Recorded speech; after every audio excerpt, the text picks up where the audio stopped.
मंडळी इकडे बघा हळद आपली आलेली आहे फायनली. आपल्या घरची हळद आपण आपल्या बागेत लावलेली जी हळद होती मंडळी ती तयार झाली इकडे फायनली. बघा ही बघा मस्त. अहो नुसते हळद काय दाखवताय, त्याच्या पाठीमागचा इतिहास दाखवा सगळा.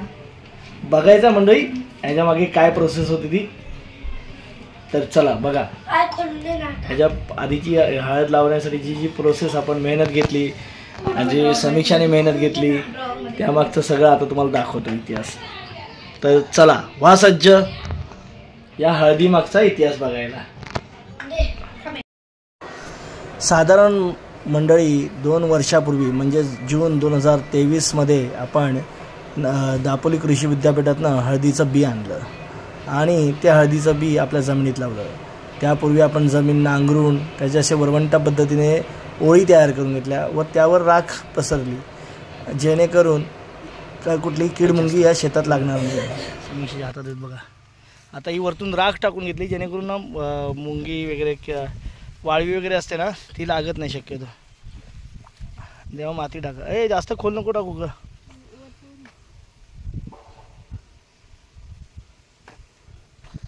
बघा समीक्षा दाखव एक लावता ना.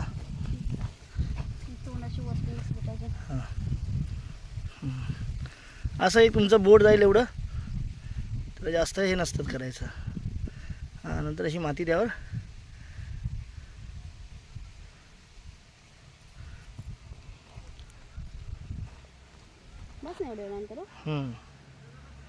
बस जागा आहे ना भरपूर आपल्याकडे. तू बिंदास लाव, थोड्या अंतरावर सोडून लावली तरी चालेल. जी पानं उद्या पसरतील ना. ही हळद लावल्यानंतर मंडळी आम्ही तब्बल 4 महिन्यांनी गावी गेलो, कारण आम्हाला मध्ये काही वेळ भेटला नाही. तर आम्ही आलो ऑक्टोबर 2023 मध्ये परत गावी आलो होतो. तेव्हा तुम्ही आमचे जुने व्हिडिओ जाऊन बघा, त्यामध्ये अक्षरशः जंगल वाढलं होतं, आमचं घर देखील दिसत नव्हतं. मग काय घेतला वेळा आणि समीक्षाने मी आणि पूर्ण बागेची बेनणी सुरू केली. बागेची बेनणी सुरू करता करता आम्ही पोचलो आमच्या हळदीच्या बागेत. आणि बघा हळद कशी दिसते, एकदम मन पाहून प्रसन्न होतं. जी केलेली मेहनत होती ना व रंगलाई असं वाटायला लागलं अक्षरशः. आणि खरंच बघा किती मनमोहक पीक वाटते बघून. म्हणजे माझं बोलणं मी बघा किती बडबडतो आहे या व्हिडिओमध्ये आणि बोलण्याचा मोह आवरतच नाही आहे मला. कारण किती बेनणी करण्याचं आपल्याला कष्ट जरी हे झाले, पण हे हळदीचं रोपं पानं बघून ना अक्षरशः एवढं मन प्रसन्न झालं ना मंडळी, की सारखं या हळदीच्या पानांकडे बघत राहत होतं. असं वाटत होतं हळदीच्या पानावर मन माझं रमतंय ग, असं गाणं गुणगुणावं असं वाटलं. आणि मी हळदीची काय म्हणते तो वेल नाही, वेल तर काढली आहे. हळदीची रोपं आहे पण त्याची सगळी साफसफाई. पण या हळदीच्या पिकामागची मेन मास्टरमाइंड आमची समीक्षा, ही देखील तिला देखील हळद पाहून अगदी मन प्रसन्न वाटत होतं. आणि तिचं सुद्धा मोह आवरत नव्हता ह्याच्यामध्ये व्हिडिओ काढण्याचा. आणि तिने ह्याच्यामध्ये काही रील्स देखील शूट केल्या, ज्या आपण आपल्या चॅनलवर टाकलेल्या आहेत. खरंच मंडळी हिच्यामुळेच आपल्याला ही हळद लावण्याची आयडिया आली आणि या सगळ्या कटामागचा सूत्रधार हीच आहे समीक्षा. बघा स्वतः बेनणी केली होती तिने. रात्र झाली किती बघा. अरे वा वा वा वा वा वा वा वा, ये होईना बात. सगळी बघा हळद बेनली. हो दिसते बाबा, दिसते तू, दिसते ग बाया, दिसते माझी. असं गुरफटतात मंडळी. मग पाण्याला हे करून मग त्याला पुढे त्याची वाढ होत नाही.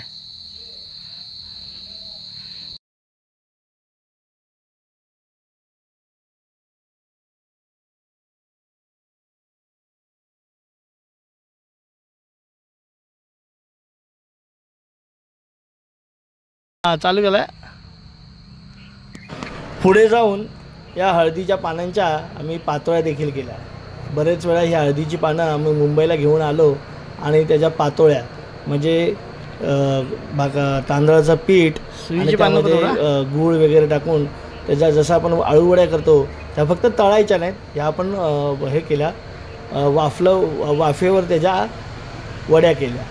आणि बघा समीक्षा दरवेळेला ही पानं काढून आणायची. त्याच्यामध्ये आम्ही बरेच पदार्थ केले. खरवस केला बस का मग खरवस ह्याच्यामध्ये शिजवला. असे बरेच काही प्रकार आम्ही करायचो. आणि आम्ही आणि छान वाटायचं ते खाऊन आम्हाला. कारण हे जो चव होती ना आम्ही पहिल्यांदाच घेत होतो. बघा इतकं छान वाटायचं ना. आम्ही दरवेळेला गेलो की पानं काढून आणायचो.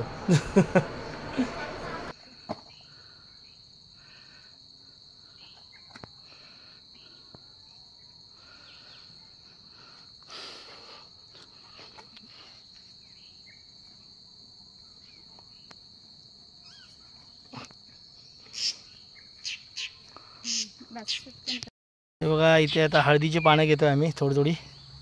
काय काय बनवायला होतात त्याचं काय हुंडे बनवतात, काय बनवतात, मोदक बनवतात, कोण केळीच्या पाण्यात.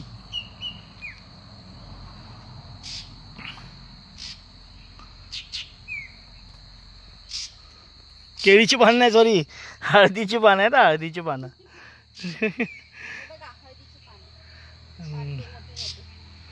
सुईची पानं काढायची नसतात. जी म्हणजे सुईची म्हणजे जी नवीन नवीन पानं येतात ना अशी गोल गोल राऊंड करून तुम्हाला दाखवतो त्यात. हां ती नसतात काढायची.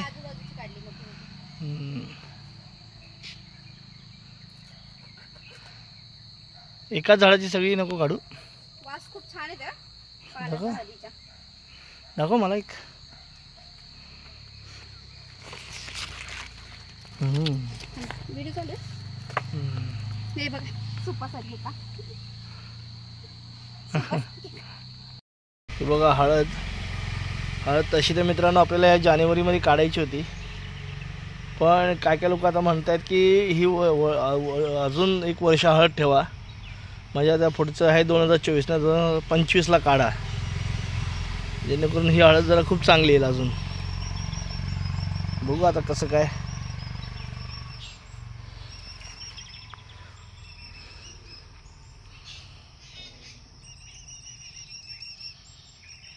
त्याला भर घालावी लागेल मला.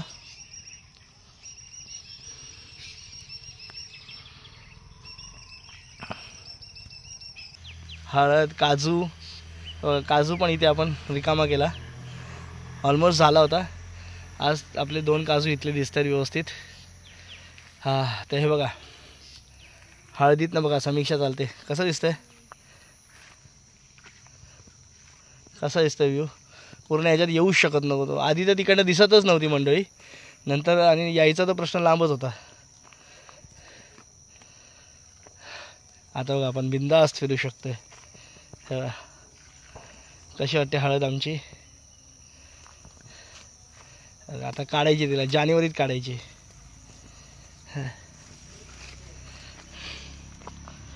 बघा पूर्ण इकडे मंडळी शिरायला जाते बघा.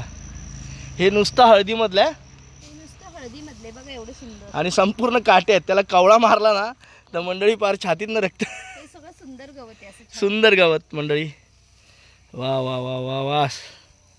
काय हात माझे गेले दाखव. मग माझा हात मंडळी बघा मी ग्लव्ज घालून करतो. जेवायला बसले तेव्हा झोंबले मला जेवायला. हा पण मंडळी एवढंच आहे की आमची तहानभूक हरते एवढं मात्र आहे ना. भूकच लागत नाही. भूकच लागत नाही इकडे आल्यावर.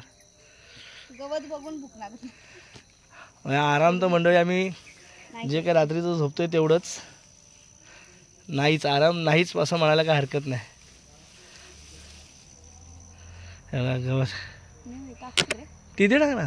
तिथे सुकेल तरी उद्या. हा आपला काजू हा पण ह्या ह्याच्यामध्ये लावला होता तो. जूनमध्ये 3 झाडं लावली होती. आंबा मंडळी काय झालं गवत वाढल्यामुळे ना त्याची वाढ नाही झाली. ग्रोथ नाही झाला त्याचा. कारण गवत आहे ना ॲक्च्युली गवताची धग असते एक प्रकारची. त्याच्यामुळे ती वाढच नाही. आणि गवत त्यांच्यापेक्षा हाईटला जास्त झालं. म्हणजे इथे बघायला तर मंडळी माझ्या उंचीपेक्षा जास्त गवत होतं. तुम्ही आलो त्या दिवशी पहिल्या दिवसाचा व्हिडिओ बघा. आणि आता बघा मंडळी. हा चला मिशन हळद कंप्लीट. हे हुयो. उचला आणि निघा घरी चला. आता आम्ही आलोय हळद काढायला. उकरायला हळद, पण काय भेटते की नाही ह्याच्यात बघूया आता. 2 वर्ष झाली हळद लावून. तर बघा ह्याच्यात काय निघते. पहिले पप्पांनी काढलं, काय भेटलं पप्पा? एवढी बनकाडं भेटली.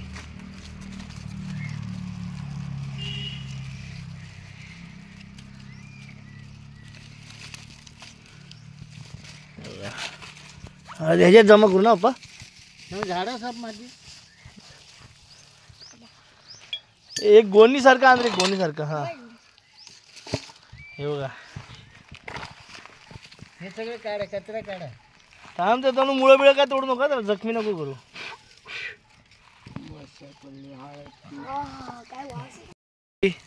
समीक्षाने हळद बघा इथे काढली आम्ही. सगळं तसं नाही निघालं पण बघा, हा बघा मोठाही निघाले बघा. खाली पण त्याला पोकळ जागा नाही ना. बघा एकदम छान हळद. फोटो बागेत बसलोय आम्ही सगळे बघा. पप्पा सगळे बसलेत. पप्पा बसले, आई बसली होती.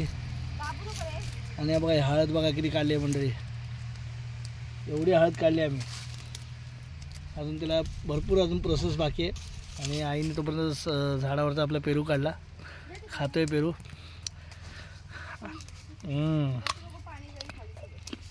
चला तिकडे घ्या. काय ते एवढी कशाला तिकडे घ्या. गोड एवढी हळद भरून आणली आम्ही. 2 वर्ष आपण हळद ठेवली होती बघा. बघ झाली आता. ह्याला ह्याच्या पुढची प्रोसेस जरा किचकट पण आहे आणि जरा लेंदी पण आहे. ही आता धुवायची, सुकवायची, उकळवायची, परत सुकवायची, नंतर मग दळायची, अशी सगळी प्रोसेस आहे. हां मला ते चहामध्ये टाकतात बघा. काय हळद घेऊन गेला.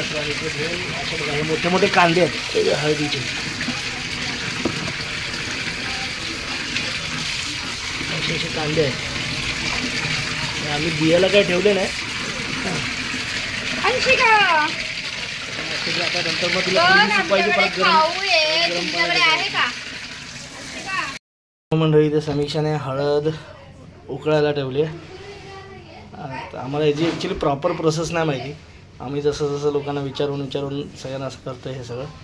तर हळद उकळवायची, मग त्याचे वरचे आता धुवून घेतली दुपारी तिने, आणि नंतर परत सुकवायची. आता आणि आता परत इकडे उकळवून घेते.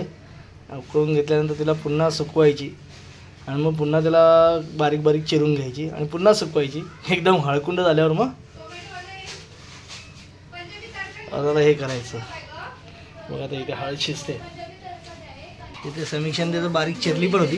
आणि त्याला हळद बघा मंडळी, आपली घरची. आणि आपण जिच्यासाठी खरंच खूप मेहनत घेतली ती हळद फायनली आपली तयार झालेली आहे. ते दळून आणली आहे समीक्षाने. अरे वा, छान मंडळी, एकदम मस्त वाटतंय. घरची हळद थोडीशी जास्त नाही झाली, मला वाटतं 1.5-2 किलो झाली असेल. आणि छान दादा आपल्या इथे बाजूचे शेजारीचे त्यांनी दळून दिले आपल्याला. आणि हे त्याचं बी उरलेलं. आम्हाला आधी मला तर स्वतःला वाटलं होतं की थोडीशी काळपट होईल, कारण त्याला बरेच दिवस झाले होते. पण नाही, एकदम पिवळी धम्मक झालेली आहे. आणि वास तर मंडळी असा झाला सुटला आहे ना, एकदम मस्त सुगंध दरवळतोय. हां जरा तेव्हा छान झाली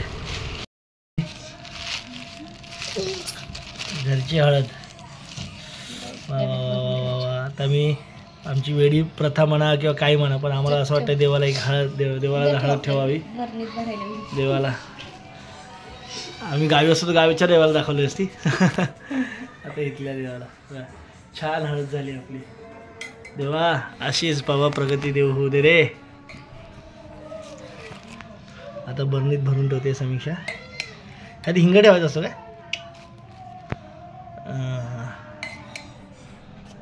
आई लास्टचा चमचा मला दे भरायला. ती बरणीत बसणार नाही एवढ्या. बसेल ना? नाही बसणार. नाही जास्त आहे.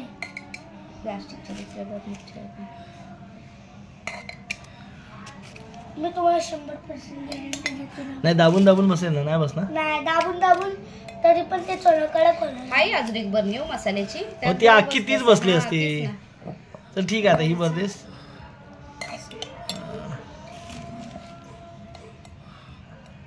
ती छोटी पिशवी घे ना ते ह्याच्या.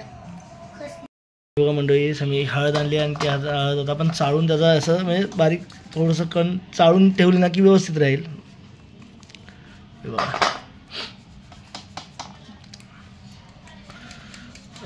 चाळून आता चाळली आणि एवढी झाली. आता चाळून बघा, आता चाळ एवढा निघालाय.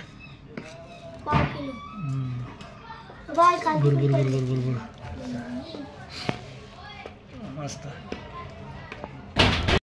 तर मंडळी पाहिलात, 2 वर्षाचा हा प्रवास होता. अक्षरशः दापोलीवरनं कृषी विद्यापीठातनं हळद आणण्यापासून ते फायनली आपल्या घरात दळून आणेपर्यंत, हळद दळून आणेपर्यंतचा प्रवास 2 वर्षाचा प्रवास होता. मंडळी मला तुम्हाला हा व्हिडिओ स्पेशल व्हिडिओ करून काय दाखवायचं होतं माहिती का मंडळी, मी तर थोडीशीच लावली होती हळद, 1.5 किलो साधारणतः. त्याचं उत्पन्न त्याला जशी काळजी घेतली, निगा घेतली त्याप्रमाणेच त्याचं झालं. तर हा प्रवास दाखवण्यामागचं कारण काय होतं माझी मंडळी, की शेतकरी जे बियाणं बाजारातनं विकत आणतो तिथपासूनचं तो जे फायनल त्याचं लागवडीखालचं पीक घेतो त्याच्यामधला जो प्रवास असतो ना मंडळी, तो खूप महत्त्वाचा प्रवास असतो. तुम्ही बघितलं, बी लावणं, आणून लावणं, नंतर सोडून देणं हे नसतं. तुम्ही पहिल्या ज्याच्या प्रवासात बघितलं असेल ना, तर आम्ही बियाणं आणलं आणि तब्बल 4 महिन्यांनी मंडळी तिकडे गेलो, शेतात गेलो.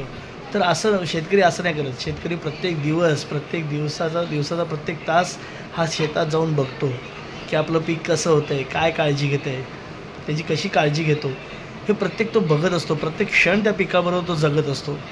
जसं आपण आपल्या मुलांबरोबर एक एक क्षण, एक एक सेकंद जगत असतो ना, तसं तो शेतकरी त्या पिकाबरोबर जगत असतो. त्याच्यानंतर त्याची काळजी घेतो. त्यांना औषध फवारणी, बेननी म्हणजे गवत काढणं आजूबाजूचं, त्याला माती चढवणं, त्याला व्यवस्थित त्याची निगा राखणं, पाणी देणं, ह्या गोष्टी तो जोपासत असतो. त्याचं कार्य खूप त्यामागचं ना खूप मंडळी खूप वेगळं असतं, खूप कष्टदायक असतं. आणि तो स्वतःच्या घामाने अक्षरशः हे पीक पोचतो. आणि ते फायनल पीक म्हणजे म्हणतात ना, अगदी त्याचं उत्पन्न आपल्याला तयार अशी हळद आपल्याला पाकिटांमध्ये येते. 5 रुपये 10 रुपये अशी येते. पण मंडळी, त्या शेतकऱ्याला खरंच याचा मोबदला भेटत असेल का हो? मी तर माझी घरापुरतीच केली होती, औषधापोटीच केली होती. मी तर खूपच समाधानी आहे. 1.5 किलो मागे मला 1.5 किलो झाली. मी जर व्यवस्थित त्याची निगा राखली असती, अजून त्याची काळजी घेतली असती, अजून त्या पिकाला अक्षरशः मी राम भरोसे सोडून यायचो. पण तरीसुद्धा मला एवढं छान उत्पन्न भेटलं. मंडळी, बाकी काय नाही, हे पीक मला बाजारात विकायचं नव्हतं. मला ते फक्त माझ्या जेवणात यूज करायचं आहे, रोजच्या ह्याच्यात यूज करायचं. त्याच्यामुळे मला त्याची एवढी किंमत नाही कळणार. पण शेतकऱ्याला मंडळी त्याची किंमत भेटते का हो? बऱ्याच ठिकाणी पिकांवर आजार येतात. जेव्हा ओसेली होतात म्हणजे मोठी होतात पिकं, लागवडी कापणीसाठी तयार होतात, तर त्यालाही खरंच त्याचं परतफेड भेटते का? त्याला योग्य मोबदला भेटतोय का? काय माहीत. नसेलच भेटत. मी तर 100% सांगतो, त्याला नसेलच भेटत मोबदला. तर मंडळी, फक्त आपण आता याच्यासाठी काय करू शकतो ते मला माहीत नाही. जे तो आपापल्या परीने पर्याय सुचवतो. पण खरंच आपल्याला हे गोष्टी कळाव्यात म्हणून मी हा फक्त प्रवास दाखवला. आपल्यापैकी कित्येक जणांना हे माहिती असेल. मला वाटतं भरपूर लोकांना माहिती असेल, कारण आपले महाराष्ट्रातले बहुतेकशे सबस्क्रायबर आहेत ना, हे शेतकरी परिवारातून आलेले आहेत. तर असं मंडळी, मला तर खूप आनंद झाला म्हणून हा मी व्हिडिओ बनवला. छान वाटतं आहे, समाधानी वाटतं आहे. तुम्ही असंच काही करत असाल तर कमेंटद्वारे नक्कीच सांगा. तर चला, बरं वाटलं. जय जवान जय किसान.